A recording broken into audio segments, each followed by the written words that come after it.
Hello, and welcome to Issues and Trends in Professional Nursing. I'm going to be your professor for the next 8 weeks. My name is Sarah Leese. You can call me Sarah, Mrs. Leese, Mrs. L, whatever you want to do. It doesn't matter. I'll answer to any of that. I have recently checked all the links in the course, and they seem to be working for me, but if you run into any problems, please email me as soon as possible. I do have in this announcement also not to use the in-pager messenger because sometimes it just doesn't get to me. Email is the best. It does go to my phone, so even if I'm in a meeting or something like that, I can quickly get back to you in a timely fashion rather than doing that pager where I have to be in the course to look at that. Please make use of the discussions also. Again, those don't go to my phone, so if you're looking for more immediate feedback, please email me. That's always going to be better. But if it's just a general question for students that they could possibly answer, feel free to go ahead and use that discussion Q&A.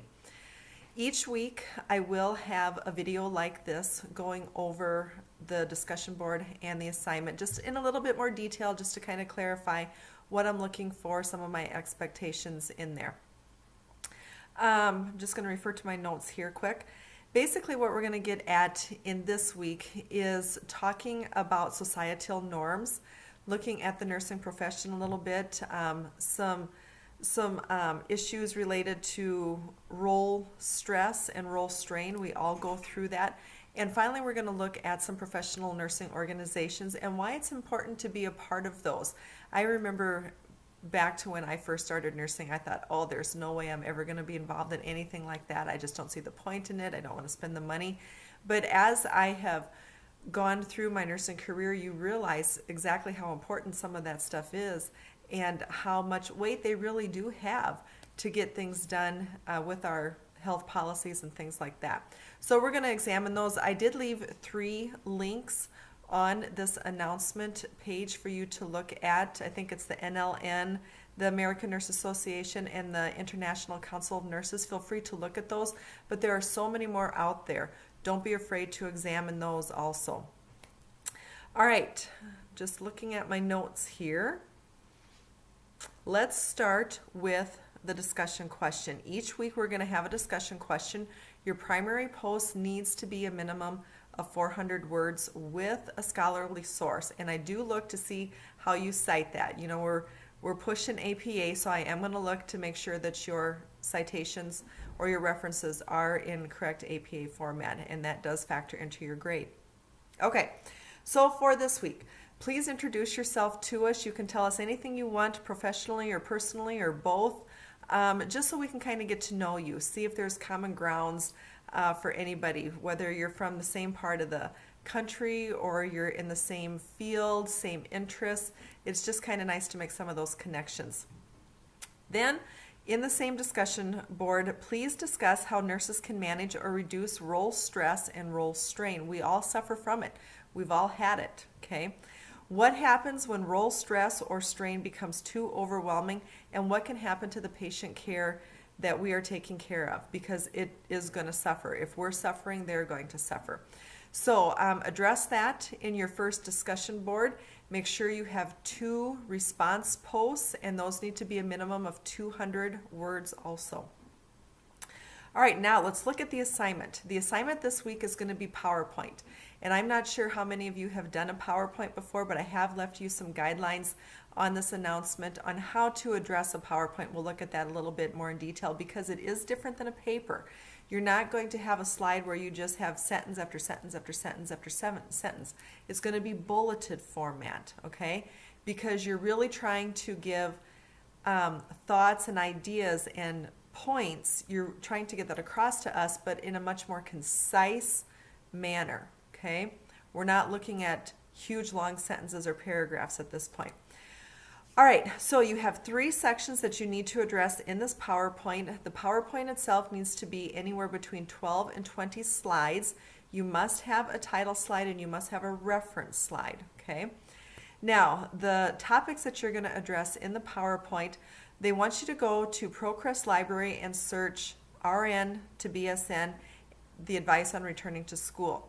After reading this article, explain how this article relates to you and how you're currently feeling about returning to school. Do you feel the same? Do you share the same concerns?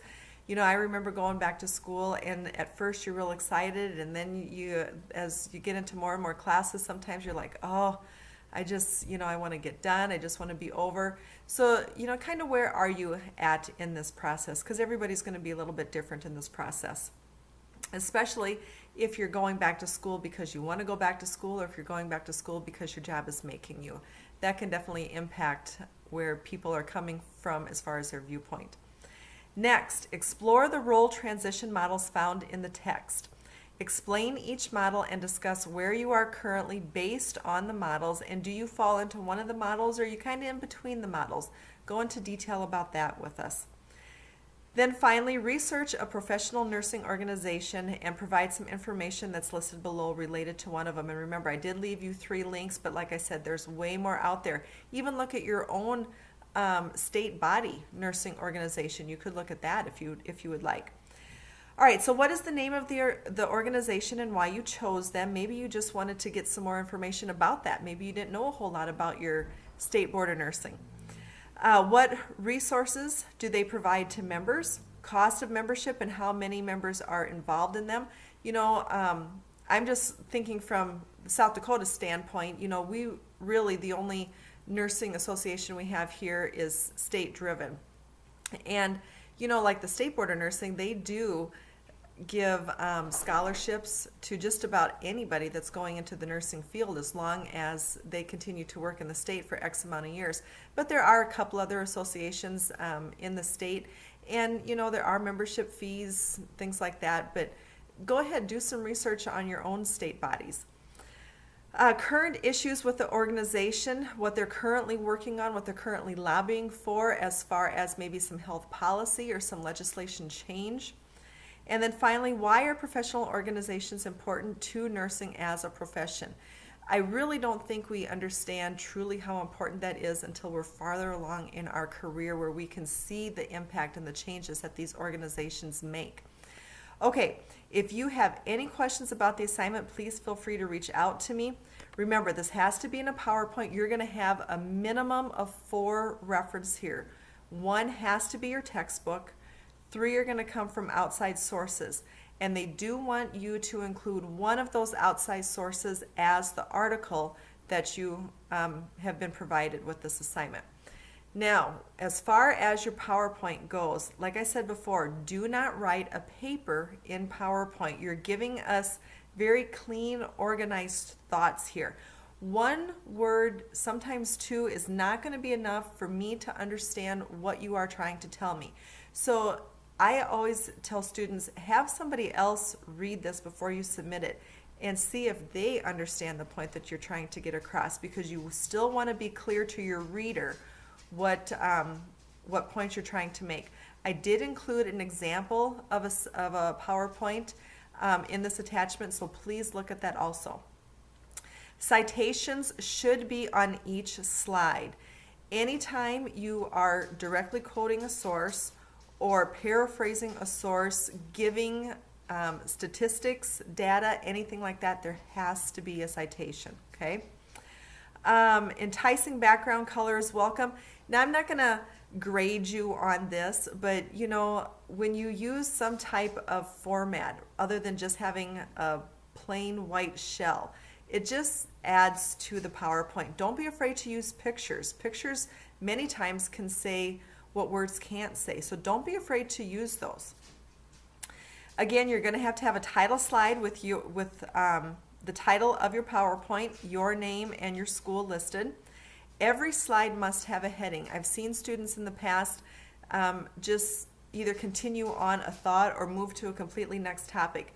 Always have a heading to that slide, and it doesn't have to be long. It can be anywhere between 1 and 4 words. It really doesn't need to be longer than that.